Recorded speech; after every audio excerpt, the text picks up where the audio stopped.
నమస్తే అండి, నేను రజాక్. నమస్తే అండి, నేను రజాక్. ప్రవీణ్ పగడాల గారు. సో ఈయన విషయంలో ప్రతి ఒక్కరు కూడా పవన్ కళ్యాణ్ గారిని లాగడం జరుగుతుంది. నాకు అర్థం కాలేదు. గత 3 రోజుల నుంచి చూస్తున్నాను. కేఏ పాల్ గారు పవన్ కళ్యాణ్ గారి గురించి అడిగినారు. నిన్న మొన్న టీవీ5 డిబేట్లో కూడా ఇదే పవన్ కళ్యాణ్ గారికి సంబంధించి గట్టిగా రియాక్ట్ అవ్వడం జరిగిందన్నమాట. ఇక అదేవిధంగా కొంతమంది పాస్టర్లు పవన్ కళ్యాణ్ గారిని పదే పదే పదే పదే ఎందుకు స్పందించట్లేదు అని చెప్పేసి చాలా గట్టిగా మాట్లాడుతున్నారు. ఇక పాస్టర్లను పక్కన పెడదాం. కొంతమంది వ్యక్తులు ప్రవీణ్ పగడాల గారి విషయంలో పవన్ కళ్యాణ్ ఎందుకు రియాక్ట్ అవ్వడో, ఎందుకు మాట్లాడట్లేదని నిలదీస్తున్నారు. నాకు తెలియక అడుగుతున్నా, పవన్ కళ్యాణ్ గారు ఇప్పుడు గవర్నమెంట్లో ఉన్నారా, గవర్నమెంట్ బయట ఉన్నారా? గవర్నమెంట్లోనే కదా ఉంది. మరి గవర్నమెంట్లో ఉన్నప్పుడు కూటమి ప్రభుత్వం అంటే టీడీపీ, జనసేన, బీజేపీ మూడింటిని కలిపే కదా అండి అనేది. సో ఇందులో ముఖ్యమంత్రి పాత్ర పోషిస్తున్నటువంటి చంద్రబాబు నాయుడు గారు కూటమి ప్రభుత్వం తరఫున రిప్రజెంట్ చేస్తున్నారు కదా, ఆయన మాట్లాడినారు కదా.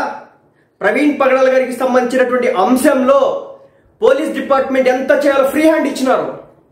మన హోమ్ మినిస్టర్ గారు వంగల్పూడి అనిత గారు డైరెక్ట్గా ఆయన మృతదేహం దగ్గరికి వెళ్ళినారు. లోకల్గా ఉండేటటువంటి మంత్రి కావచ్చు, ఎమ్మెల్యేలు కావచ్చు, వెంటనే రియాక్ట్ అయినారు. ఆయన మృతదేహం దగ్గరికి వెళ్ళినారు. అదేవిధంగా టీడీపీ పార్టీ దగ్గర నుంచి ఆయన అధికార ప్రతినిధులు కొంతమంది కూడా వెళ్ళడం జరిగింది. ఇదంతా కూటమి ప్రభుత్వమే కదా. వీళ్ళు పూర్తి స్థాయిలో ఎంక్వైరీలు చేయమన్నారు.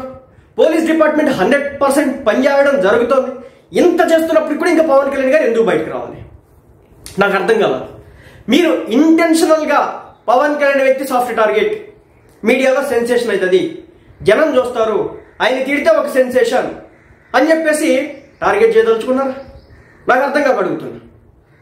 పవన్ కళ్యాణ్ గారు ప్రవీణ్ పగడాల గారికి అన్యాయం జరిగిపోయింది, అది జరిగిపోయింది, ఇది జరిగిపోయింది, కొంతమంది చంపేసినారంట, ఆయన మీద బ్లడ్ స్టెయిన్స్ ఉన్నాయంట, అదేవిధంగా ఎవరో కొట్టినట్టు దొంగలు ఎక్కడ కొట్టినారంట బాడీ మీద, ఇలా రకరకాలుగా వార్తలు సర్క్యులేట్ అవుతున్నాయి కదా. పోలీస్ డిపార్ట్మెంట్ పనిచేస్తుంది కదా, పోస్ట్ మార్టం రిపోర్ట్ ఉంది కదా. తెలంగాణ దగ్గర నుంచి మొదలు పెడితే ఆంధ్ర రాష్ట్రంలో కింద స్థాయి వరకు ఆయన వెళ్ళిన ప్రతి టోల్ గేట్ దగ్గర సీసీటీవీ ఫుటేజ్ రిలీజ్ చేసినారు కదా. ఎన్ని కిలోమీటర్లు ఎక్కడ దాటాడని చెప్పేసి మొత్తం క్లియర్గా చెప్పినారు కదా. ఆయన ఏదో వైన్ షాప్లో మందు తీసుకున్నటువంటి విషయానికి సంబంధించి ఆయన పేమెంట్ చేసిందని చెప్పేసి దాని ఈ దగ్గర రకరకాల వార్తలన్నీ సోషల్ మీడియాలో సర్క్యులేట్ అవుతున్నాయి కదా. పోలీస్ డిపార్ట్మెంట్ పని చేయకుండా ఉందా? పవన్ కళ్యాణ్ గారు ఎప్పుడు రావాలి? ఒకవేళ రావాలనుకుంటే గనక ఒత్తిడి ఎప్పుడు తీసుకురావాలి? పని చేయకపోతే తీసుకురావాలి, ప్రభుత్వం స్పందించకపోతే తీసుకురావాలి, ప్రభుత్వం నిలదీయకపోతే రావాలి. అలా లేదు కదా. మంత్రి గారు వచ్చినారు, ముఖ్యమంత్రి గారు స్పందించినారు, నాయకులు స్పందిస్తున్నారు, లోకల్ ఎమ్మెల్యేలు రియాక్ట్ అయినారు. దీంట్లో ఎలాంటి పక్షపాతం లేకుండా మనం పనిచేయాలని చెప్పేసి అందరూ పూనుకొని ముందుకు వస్తే ఇంకా పవన్ కళ్యాణ్ గారు రావాలని చెప్పేసి అడగడం ఎంతవరకు కరెక్ట్, ఎంతవరకు సమంజసం? మీరు ప్రవీణ్ పగడాల గారికి న్యాయం జరగాలని చూస్తున్నారా, లేదంటే ఇంకో కాంట్రవర్సీ తీసుకురావాలని చూస్తున్నారా? ఆయన ఈ రోజున ఒక మందు తాగే వ్యక్తిగా చూపించే ప్రయత్నం చేస్తున్నారు. నేను కూడా చెప్పా, వీడియో కూడా చేశా. ప్రవీణ్ పగడాల గారు నిజంగా మందు తాగారా లేదనేది పోస్ట్ మార్టం రిపోర్ట్లో ఉంటుంది. పోస్ట్ మార్టం రిపోర్ట్ క్లియర్గా చూస్తే కనుక ఒకవేళ ఆయన తాగుంటే కనుక తెలిసింది ఆయన తాగాడా లేదా, ఆయన తాగుతారా లేదా అనేది. కానీ మనకు ఏం వద్దనమాట. ఏమంటే బేస్లెస్ ఎలిగేషన్లు వేసేద్దాం. పవన్ కళ్యాణ్ నువ్వు సాఫ్ట్ టార్గెట్, నువ్వు రావాల్సిందే, నువ్వు మాట్లాడాల్సిందే, నువ్వు రియాక్ట్ అవ్వాల్సిందే, ఆ తర్వాత రాజకీయం చేయాల్సిందే. ఏమైంది? కేఏ పాల్ గారు మొన్న మాట్లాడినారు, నిన్న డిబేట్లో టీవీ5 మూర్తి గారితో మాట్లాడినారు. ఎందుకు మాట్లాడుతున్నారు? కూటమి ప్రభుత్వం అన్యాయం చేసి చంద్రబాబు నాయుడు గారు దీని మీద రియాక్ట్ అవ్వకుండా ఇక్కడ ఏదో రహస్యాలు, మిస్టరీ మొత్తాన్ని కూడా గూడు పుటానీలు చేసి రాజకీయ రహస్య అజెండాలు నడుపుతా ఉండి కులాల మధ్య, మతాల మధ్య, వర్గాల మధ్య వైషమ్యాలు పెంచే విధంగా ఒక రాజకీయం చేస్తే కనుక టీడీపీ పార్టీ, జనసేన పార్టీలు ఇవన్నీ ఏమయ్యా పవన్ కళ్యాణ్, అధికారంలో ఉన్నటువంటి టీడీపీ పార్టీ, ముఖ్యమంత్రిగా ఉన్నటువంటి చంద్రబాబు నాయుడు గారు ఇలాంటి రాజకీయాలు చేస్తే నువ్వు ఎందుకు బయటకు రావని చెప్పేసి నిలదీయడానికి ఒక అర్థం ఉంది. మీతో పాటు నేను కూడా మాట్లాడేటోడిని. ఆ మహాసేన రాజేష్ ఏకంగా ఆయన గవర్నమెంటే కదా ఉంది, ఆయన దళితుడే కదా, పాస్టర్ల మీద అత్యంత అభిమానం కలిగినటువంటి వ్యక్తే కదా. బయటకు వచ్చి ఏం చెప్పినాడు? నిన్న పోలీసులకే అల్టిమేటం ఇచ్చినాడు, గట్టిగా మాట్లాడినాడు వాళ్ళ మీద.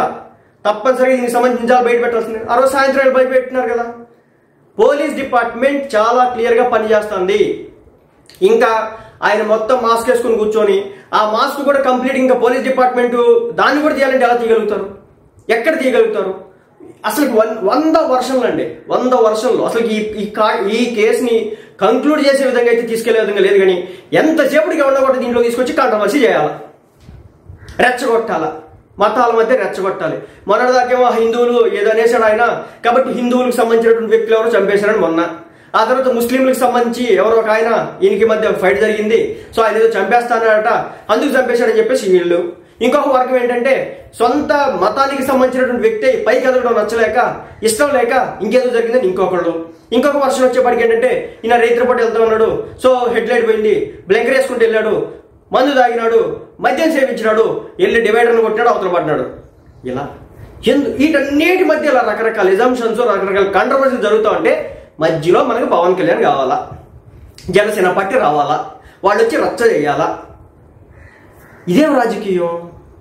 మనిషి చనిపోయినాడు, కుటుంబం బాధలో ఉంది, కొంతమంది పాస్టర్లు అనుమానాలు వ్యక్తం చేసినారు, కొంతమంది జనం అనుమానాలు వ్యక్తం చేసినారు. మీ తరఫున కూటమి ప్రభుత్వం పనిచేస్తుంది, మీకు అక్కడ ఎగనెస్ట్ గా కూటమి ప్రభుత్వం పనిచేసిందా? ప్రవీణ్ పగడాల గారి విషయంలో కూటమి ప్రభుత్వం ఎగనెస్ట్ గా మాట్లాడిందా? ఆయనకు సంబంధించినటువంటి ఎంక్వైరీలు ఏదైతే అడిగిందా దానికి ఎగనెస్ట్ గా పెట్టిందా? కుటుంబ సభ్యుల కోరిక మేరకే ఇది అనుమానాస్పద మృతి అని చెప్పేసి చెబితే కూటమి ప్రభుత్వం, పోలీస్ డిపార్ట్మెంట్ ఆ విధంగానే కేసు నమోదు చేసింది కదా. మరి అంత కేసులు నమోదు చేసి, అంత ఇన్వెస్టిగేషన్లు చేసి, అంత ఎంక్వైరీలు చేస్తా, రాష్ట్రంలో ఉన్నటువంటి ఆయన వచ్చినటువంటి ప్రతి ప్లేస్ ని కూడా జల్లెడు పడతా, మరి ముఖ్యంగా టోల్ గేట్ల దగ్గర నుంచి బయటకు తీసినటువంటి ఏవైతే సీసీటీవీ ఫుటేజ్ ఉన్నాయో వాటన్నిటిని కూడా బయట పెట్టి ఈ రోజున ఆయన వచ్చేటటువంటి దారిలో ఎక్కడైతే సీసీ కెమెరాలు ఉంటాయో, ఏ స్టోర్లలో కావచ్చు, అపార్ట్మెంట్లో కావచ్చు, బిల్డింగుల్లో కావచ్చు, లేదంటే హోటల్స్లో కావచ్చు, హాస్పిటల్స్లో కావచ్చు, రెస్టారెంట్లో కావచ్చు, ఈయన వచ్చేటటువంటి దారిలో ఎక్కడైతే సీసీటీవీ కెమెరాలు ఉంటాయో వాటిలన్నిటిలో కూడా పోలీస్ డిపార్ట్మెంట్ జల్లెడ పడతా ఉంటే, కొన్ని టీములుగా ఏర్పడి వాళ్ళు అంత కష్టపడతా ఉంటే పవన్ కళ్యాణ్ రావాలా, వచ్చి మాట్లాడాలా, ఆయన కొన్ని కాంట్రవర్సీ స్టేట్మెంట్లు ఆయన నుంచి కావాలా, దాని మీద మనం మళ్ళీ రాజకీయం చేయాలా? నాకు అర్థం కావట్లేదు. సో నేను కూడా పవన్ కళ్యాణ్ గారిని ఎత్తి పొడిచేయచ్చు. ఇప్పుడు ఏమయ్యా పవన్ కళ్యాణ్, నువ్వు బయట కూటమి ప్రభుత్వం పనిచేస్తుంది కదా, అందరూ వచ్చి ఇప్పుడు కంపు చేయాలా? అందరూ వచ్చి దీని మీద రాజకీయం చేయాలా? ఇప్పుడు కాంగ్రెస్ వాళ్ళు వచ్చి రాజకీయం చేయాలి, బీజేపీ వాళ్ళు వచ్చి రాజకీయం చేయాలి, వైసీపీ వాళ్ళు వచ్చి రాజకీయం చేయాలి, టీడీపీ వాళ్ళు వచ్చి రాజకీయం చేయాలి. ఏమి రాజకీయం? మనిషి చనిపోయి ఉంటే అరే ఇంత కూడా అనిపించట్లేదా మీకు? ఆ కుటుంబం బాధలో ఉంది, అది పోలీస్ డిపార్ట్మెంట్ కష్టపడుతుంది, వాళ్ళు అంత ప్రయత్నాలు చేస్తున్నారు. మీకు ఏదైనా దాంట్లో తప్పు కనిపించింది, వాళ్ళు చేసినటువంటి ఇన్వెస్టిగేషన్ రైట్ వేలు వెళ్ళట్లేదు, ఆధారాలతో వీడియోలు రిలీజ్ చేయండి. మీ దగ్గర ఉంటే ఆధారాలతో రిలీజ్ చేయండి. కొంతమంది పాస్టర్లు చాలా దారుణంగా రెచ్చగొడుతున్నారు. కొన్ని వీడియోలు చూసి చాలా దారుణంగా ఉంది, కొన్ని థంబ్నెయిల్స్ యూట్యూబ్లో మరీ దారుణంగా ఉన్నాయి. ఎటుపోతుంది సమాజం? ఒక చావు మీద వ్యూవర్షిప్పా? ఒక చావు మీద రాజకీయమా? ఒక చావు మీద మత ఘర్షణ? ఏ హిందూ మతం చెప్పలేదు వేరే మతస్థుని చంపమని, ఏ ఇస్లాం మతం చెప్పదు వేరే మతస్థుని చంపమని, ఏ క్రైస్తవ మతం చెప్పదు వేరే మతస్థుని చంపమని. చచ్చిపోయిన తర్వాత కూడా శత్రువు అయినప్పటికీ కూడా ఆ ప్రశాంతంగా ఆత్మ పైకి వెళ్ళాలని కోరుకునేటటువంటి దేశం ఇది. ఇలాంటి దేశంలో ప్రతిదీ రాజకీయం చేస్తా, ప్రతిదీ మత రాజకీయం, ప్రతిదీ వర్గ కుల రాజకీయాలు. పవన్ కళ్యాణ్ రావాలి, మాట్లాడాలి, చర్చించాలి, స్పందించాలి, అడ్డగోలుగా కాంట్రవర్సీలు చేయాలి. ఎవడెవడో వస్తాడు, పాస్టర్లంట, వ్యక్తులంట, కేఏపాల్ లాంటి వ్యక్తులంట, అసలుకి మొన్న వచ్చేసేమో చంపేసినారన్నారు, నిన్న వచ్చేసేమో ఆయన ఆల్కహాల్ అంటున్నారు, ఇవాళ వచ్చేమో యాక్సిడెంట్ అంటున్నారు, ఆ తర్వాత బ్లింకర్ లైట్ పోతే అలా ఎందుకు వెళ్ళాడు అంటున్నారు, 4 గంటల. అవన్నీ పోలీసులు తీస్తున్నారు. టైం ఇవ్వండి వాళ్ళకి, కొంచెం టైం కేటాయించనివ్వండి వాళ్ళని. వాళ్ళ కష్టం వాళ్ళు పడుతున్నారు, వాళ్ళ రక్తం నాకు తెలిసి వాళ్ళు వీళ్ళకి కూడా పోవట్లేదు. అంతలా పోలీస్ డిపార్ట్మెంట్ వర్క్ చేస్తుంది పని మీద. మీకు చెప్తున్నా, మనం తేలిగ్గా మాట్లాడినంత తేలిక కాదు ఇన్వెస్టిగేషన్ చేయడం అంటే. ఒక్కసారి వాళ్ళ పాయింట్ ఆఫ్ వ్యూలో చూడండి, పోలీస్ డిపార్ట్మెంట్ పాయింట్ ఆఫ్ వ్యూలో ఒకసారి చూసి చూడండి, వాళ్ళు ఎంత కష్టపడతారో తెలుస్తుంది. అంత వేగ్గా ఎలా మాట్లాడతారు మీరు? అంత వేగ్గా రాజకీయాలు చేస్తారు. ఇప్పుడు పవన్ కళ్యాణ్ గారు మళ్ళీ వచ్చి ఆయన మాట్లాడితే లేదు, మళ్ళీ పోలీస్ డిపార్ట్మెంట్ మీద విపరీతమైన ఒత్తిడి. కొన్ని విషయాల్లో కొంచెం సావధానంగా మనం ఒత్తిడి తెచ్చిన జాగ్రత్తగా వెళ్ళే విధంగా చూడాలి.